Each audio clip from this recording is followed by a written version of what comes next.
Hello dear friend, आज हम पढ़ने वाले हैं बहुत ही इंटरेस्टिंग चैप्टर जिसका नाम क्या है, द लिविंग वर्ल्ड। इसमें ये जो है ये 12th का फर्स्ट चैप्टर है और नीट में से हर साल इसमें एक ना एक क्वेश्चन आता ही आता है। चलिए स्टार्ट कर लेते हैं। इसका सबसे पहले चैप्टर प्रोग्रेस देख लेते हैं कि इस चैप्टर में हम क्या क्या पढ़ने वाले हैं। तो सबसे पहले हम पढ़ेंगे characteristic of living world, next आता है बायोडाइवर्सिटी, नेक्स्ट आता है taxonomy, nomenclature, hierarchy and then हम पढ़ेंगे टेक्सोनॉमिक एड्स। तो चलिए स्टार्ट करते हैं। फर्स्ट वाले को डिफाइन कर लेते हैं, कैरेक्टरिस्टिक ऑफ लिविंग ऑर्गेनिज्म। सबसे पहले इसमें क्या पढ़ेंगे, सेलुलर स्ट्रक्चर यानी सेल्स की स्ट्रक्चर कैसे होंगी, मेटाबॉलिज्म यानी जो बॉडी के अंदर जितनी भी एक्टिविटी होती हैं वो कैसे होंगी, ग्रोथ देखते हैं, reproduction and then consistence. Next first defining में आता है, अगर कोई भी लिविंग ऑर्गेनिज्म है क्या हो जाएगा, लिविंग ऑर्गेनिज्म में क्या होती है, सेलुलर स्ट्रक्चर यानी ये जो प्रोग्रेस है चैप्टर ऑफ लिविंग ऑर्गेनिज्म की, सेलुलर, मेटाबॉलिज्म, ग्रोथ, रिप्रोडक्शन और कंसिस्टेंस। अगर लिविंग सेल्स होंगी, लिविंग सेल्स लिविंग ऑर्गेन्स होंगी तो इसमें बिना किसी एक्सेप्शन के सारे ये जो स्ट्रक्चर्स हैं प्रेजेंट होंगी और नॉन लिविंग में ये क्या होंगी, अब्सेंट होंगी।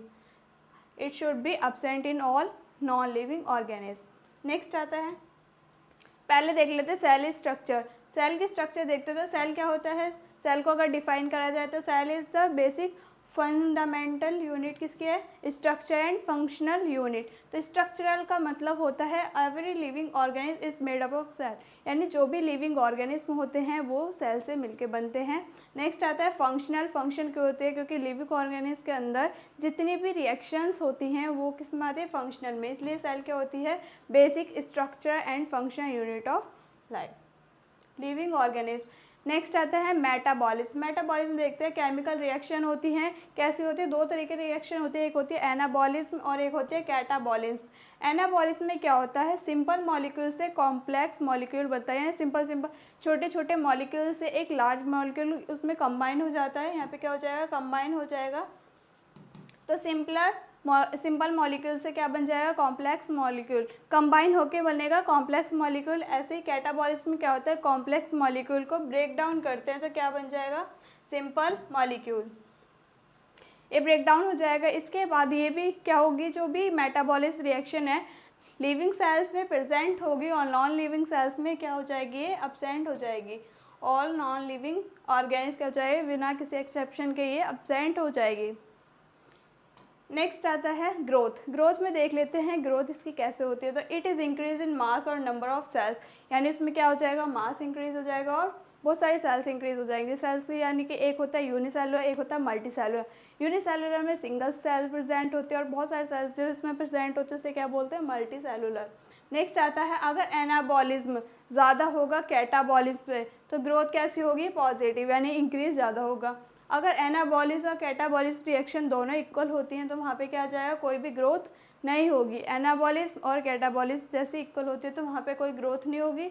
एनाबॉलिज्म अगर कैटाबॉलिज्म से कम होता है तो क्या हो जाएगी, नेगेटिव ग्रोथ। इसके बाद ये क्या होती है, इरिवर्सिबल प्रोसेस होता है। इरिवर्सिबल मतलब अगर एक बार ग्रोथ हो गई तो दोबारा अपनी पोजीशन में वो दोबारा से नहीं आ सकता। एनाबॉलिज्म और कैटाबॉलिज्म अभी बताया था, एनाबॉलिज्म क्या होता है, सिंपल मॉलिक्यूल से कॉम्प्लेक्स मॉलिक्यूल बनता है। कैटाबॉलिज्म क्या जो है, कॉम्प्लेक्स मॉलिक्यूल से सिंपल मॉलिक्यूल का बनना।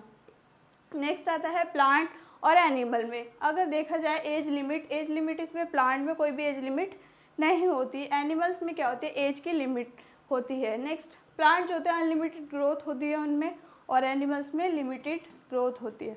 यानी कि प्लांट जो होते हैं बहुत सारे हर्ब्स श्रब्स हो गए, इसमें क्या है, ग्रोथ इनकी बहुत ज़्यादा होती है, अनलिमिटेड होती है, इनकी कोई एज लिमिट भी नहीं होती। एनिमल्स में एज लिमिट होती है और ये कैसे होते हैं, लिमिटेड होते हैं।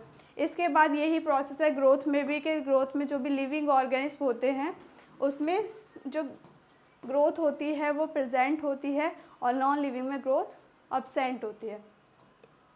नेक्स्ट आता है रिप्रोडक्शन। रिप्रोडक्शन में देख लेते हैं नॉन डिफाइनिंग फ्यूचर। इसमें क्या है कि process of giving birth to young one similar to themself, यानी इसमें दो तरीके के रिप्रोडक्शन होता है, एक होता है सेक्सुअल और एक होता है एसेक्सुअल। एक हो जाएगा सेक्सुअल और एक क्या हो जाएगा, एसेक्सुअल। सेक्सुअल में क्या हो जाएगा, पेरेंट्स इंक्लूड रहते हैं, यानी कि टू ऑर्गेनिज्म प्रेजेंट होते हैं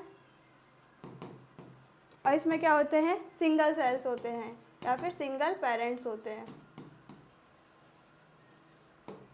रिप्रोडक्शन में क्या हो जाएगा, process of giving birth to young ones, किसी भी यंग वन से अगर प्रोसेस बर्थ का मिल रहा है सिमिलर टू दैमसेल्फ, जो बिल्कुल सेम कॉपी बन रही है, वो किस में आ जाएगा, रिप्रोडक्शन में। वो किस फीचर के, अगर सेम कॉपीज़ है तो एसेक्सुअल, और अगर उसका डिफरेंट जीन सेम है बाकी अगर डिफरेंट स्ट्रक्चर है तो किसमें आ जाएगा, सेक्सुअल में। नेक्स्ट आता है एक्सेप्शन। इसमें एक्सेप्शन क्या है, human infertility couple, worker bee और म्यूल, इसमें क्या हो जाएगा, बिल्कुल सेम कॉपीज़ बनती है। नेक्स्ट आता है डिफाइनिंग फ्यूचर। इसमें लिविंग ऑर्गेनिज्म में भी क्या होगा, जो ये रिप्रोडक्शन है ये सेम होगी, और नॉन लिविंग में भी क्या होगी, ये सेम होगी। नेक्स्ट आता है कंसियसनेस। कंसियसनेस में क्या हो जाएगा, अवेयरनेस होनी चाहिए।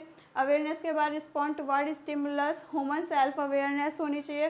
नेक्स्ट आता है प्लांट क्या करेगा, रिस्पॉन्स करेगा, plant response and then towards light temperature. Light temperature में लाइट के प्रेजेंस में क्या हो जाएगा, प्लांट ग्रोथ करने लगेगा। नेक्स्ट आता है डिफाइनिंग फ्यूचर। इसमें भी लिविंग ऑर्गेनिज्म में जो कंसियसनेस है वो इंक्रीज होगी, और नॉन लिविंग में भी ये कंसियसनेस होगी। अब हम मिलते हैं नेक्स्ट लेसन में एक नए इंटरेस्टिंग टॉपिक के साथ। ये चैप्टर अभी फिनिश नहीं हुआ, इसमें अभी बहुत सारे लेसन रह गए हैं, तो चलिए इसके अच्छे से प्रैक्टिस करके आइएगा। मिलते हैं नेक्स्ट लेसन में।